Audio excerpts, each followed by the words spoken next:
Hi Capricorn, welcome to your mini weekly read for the week of May 15th through May 21st. If this is your first visit to my channel, normally I do a simple 7-card spread where the top card is the main focus for the week and any subsequent cards or energies manifesting this week, coming in from last week, or anything ongoing. But I'm doing a little different. I'm doing a mini read because my brain is getting fried here with this Mercury retrograde.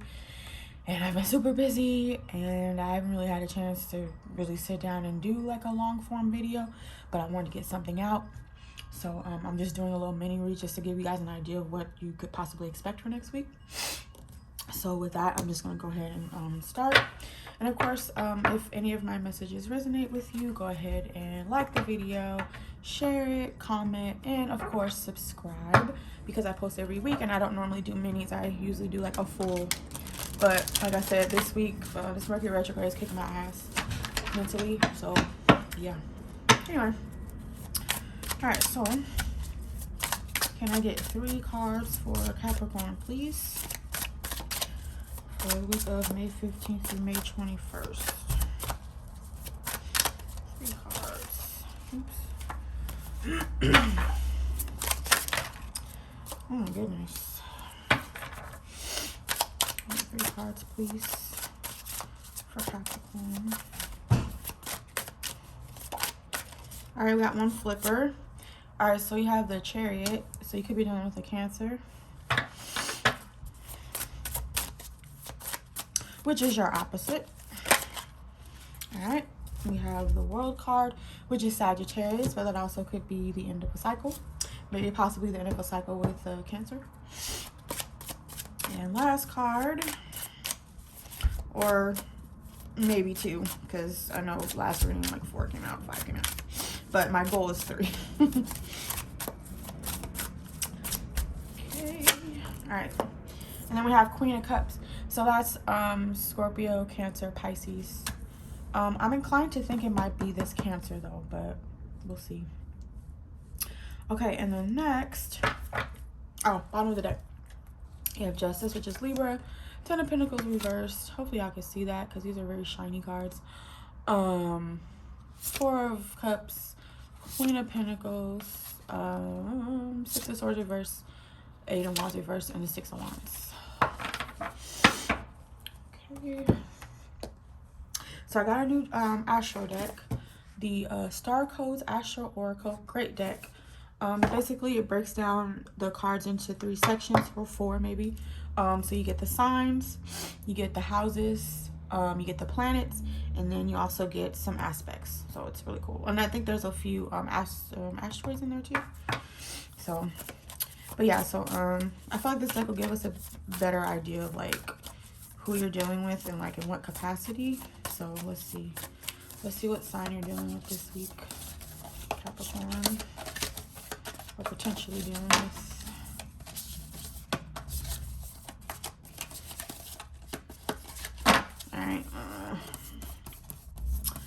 Let's see what speaks to me. Honestly, this one. Okay, so you could be dealing with a Pisces. In what capacity? Let's find out. And you do have Queen of Cups here, so this could be Pisces. This could be the Cancer. This could be the Pisces. And then bottom of the deck you have Leo, but it's in reverse. Okay, and then let's see.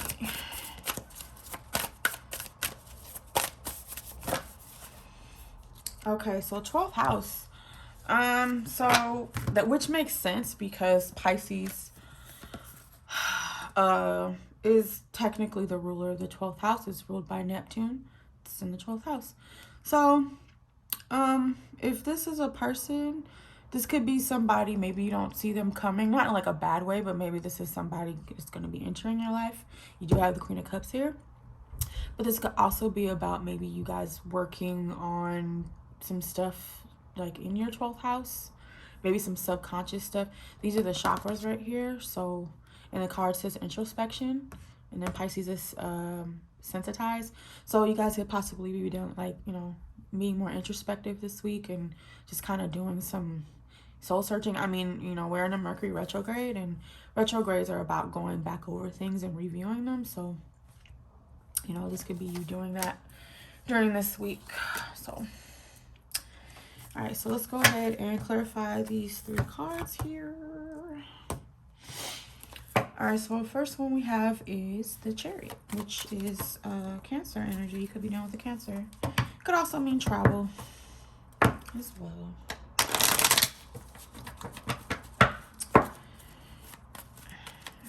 Let's see. Why is a Chariot here for Capricorn this week? Ooh. All right, so you have the 6 of Wands, and then we had that at the bottom of the deck too, the gold deck. So there's something is moving forward. You have some forward momentum, and I don't know. I feel this could be a promotion. This could be you getting recognized for a project or an idea. And that's actually, idea makes sense because whatever your idea is, whoever they like it and they're moving forward with it. Excuse me.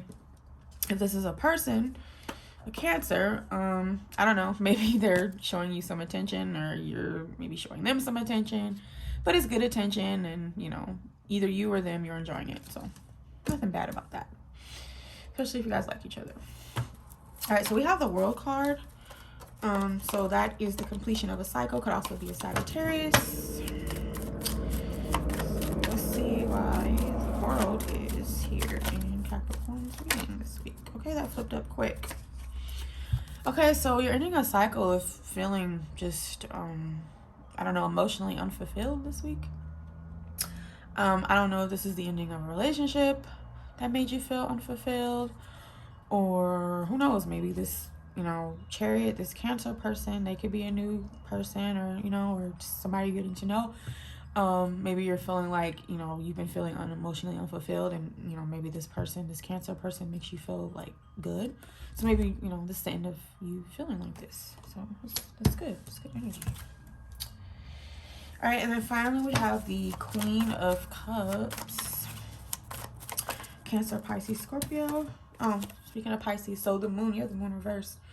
Moon reverse is something that was like lacking clarity is clear to you now. So if this is indeed a Pisces, it could be a Pisces, could also be a Scorpio. I don't feel like it's a Cancer because I think you have Cancer here. So this is either Pisces or Scorpio.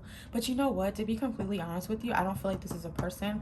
I feel like this is related to these cards right here, your 12th house.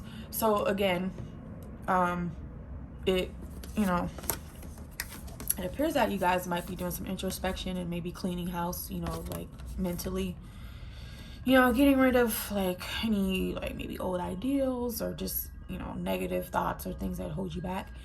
And I don't know, maybe, you know, once you do that, you'll gain some clarity.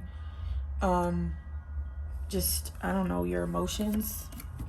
Maybe doing this, some soul searching and some introspection will, like, you know, will help you release some emotions or clear some things up for you, for maybe why, I don't know, maybe why you felt like this.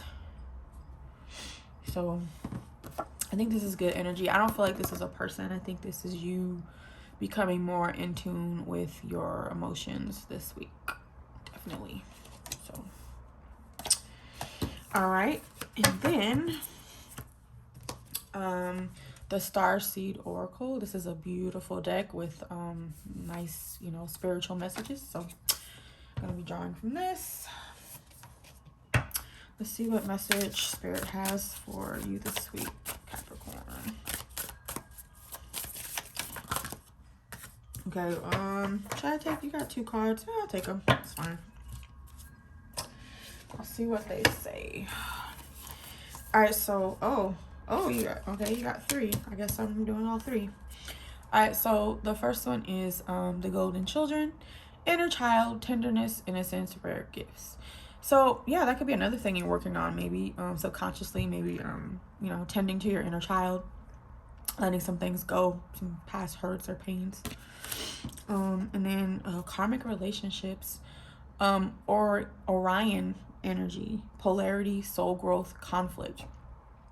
You know, 12th house has to do with karmic relationships too. So maybe you're clearing some of that stuff out too. And then you're not alone. Isolation, physical connection, community. This is crazy. 12th house is about, you know, isolation, because it's ruled by hospitals, convents, just places where, you know, people are alone, but they're alone to think and, you know, deal with things. So I have the book here, so let me see. I'm just gonna go ahead and read these because we have time. Because this video isn't gonna be as long as my normal ones. So the Golden Children. The Golden Children. Come on. These are in alphabetical order, so should be no.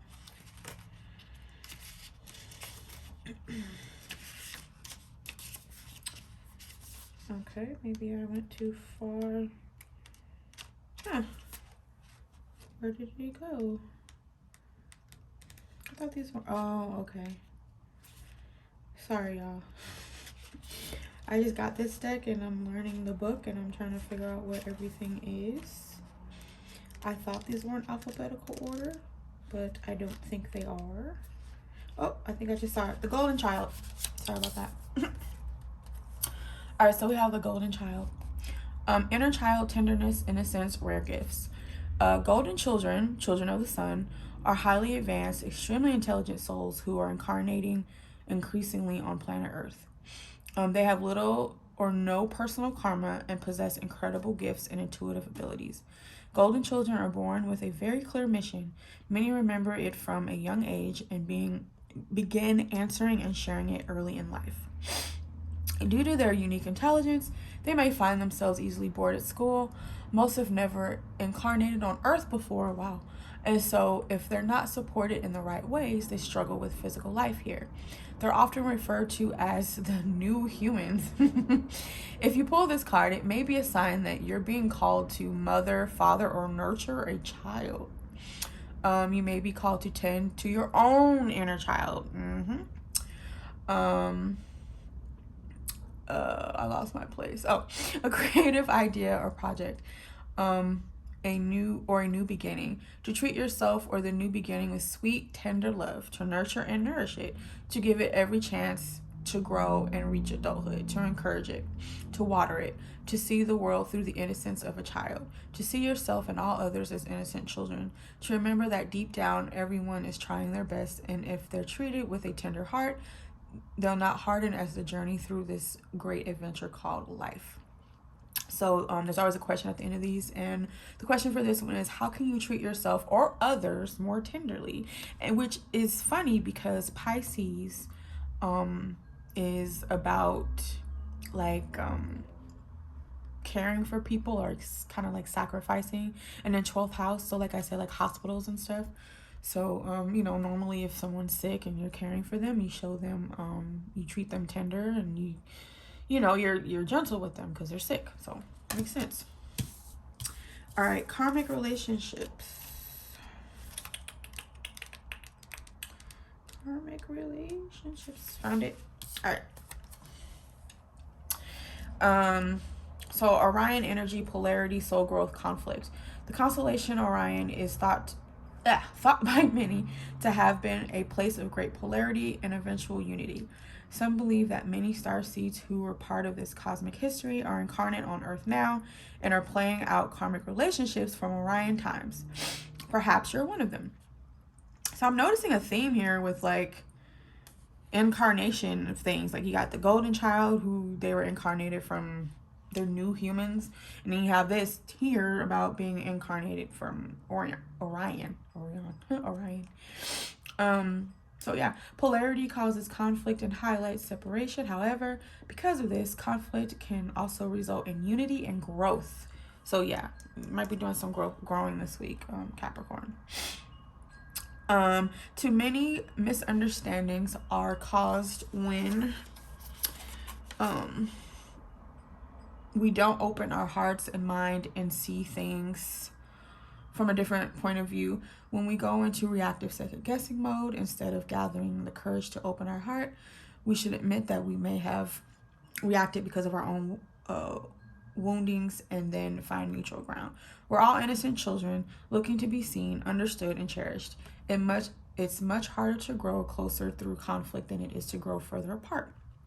And yet, that's the invitation of conflict. It's easy to react and take things personally. It's more challenging to see the innocence of all involved and find a way to grow closer through the conflict. It's through relationships that we grow the most. This is true.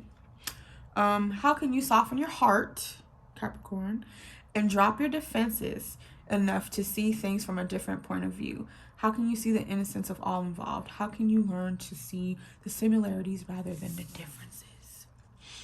And then the inquiry here is, which relationships do you find the most challenging? How can you see things from a different perspective? How are you being called to allow growth through the conflict? So you can actually think about that, while you're in this 12th house energy here of, which relationships do you find the most challenging? All right, and then the last card is, you're not alone. No, Capricorn, you're not alone. All right. Oh, I love these cards. So pretty. Isolation. That's, the first word, isolation, is 12th house. Physical connection, community. Hold on. I'm trying to get this book together. Okay. The older the soul, the deeper the cave. Many star seeds and old souls enjoy their own company. Spending time alone, 12th house right there, can be comforting and necessary for their vitality, as it allows them to commune with their soul and fill up their energetic resources, especially if they have an underactive or open root chakra. Root chakra, look at that. It got the root chakra on this card. The chakras on this card. Many star seeds find it more nourishing to retreat than to spend time in meaningless conversations. It kind of reminds me of Capricorns. You guys are very, straight to the point. You don't really have time for people's games and bullshit. In relationships. However, we must remember that we're not here to go about life alone. Humans are pack animals, and we all need the love, company, and support of others, both emotionally and physically. In our increasingly online world, we can be connected to more people and yet feel more alone and isolated than ever. There's still so much we don't know about the energetic side effects of things like social media, with so many people knowing our news. What is it doing to our auric field? Commonly, we find ourselves in constant conversation, yet lacking the genuine connection of physical community and touch. The main message of this card is to step out of your cave and physically reach out to those in your life, to replenish when you need to, but not isolate yourself. This could be seeing friends and family who live nearby, or having a regular catch-up walk with someone. In what ways can you open yourself up to the people who are physically in your life, those you truly know? So the inquiry for this one is, how can you reach out to people in your life physically? So you know what? I feel like this energy here, wow, this makes a lot of sense. After you go through all this is probably why you're ending the cycle of maybe feeling emotionally unfulfilled. So, all right. So with that, I hope you enjoyed this reading. If any of these messages resonated, go ahead, like the video, share, comment, subscribe if you haven't already. If it didn't resonate, still subscribe, because I might have something for you next week. I'll be back to my regular format. And then, of course, if you didn't like it, then it just wasn't for you. I don't know. Whatever. Anyway, thank you for watching. Have a wonderful week, and I'll see you guys next time. Bye.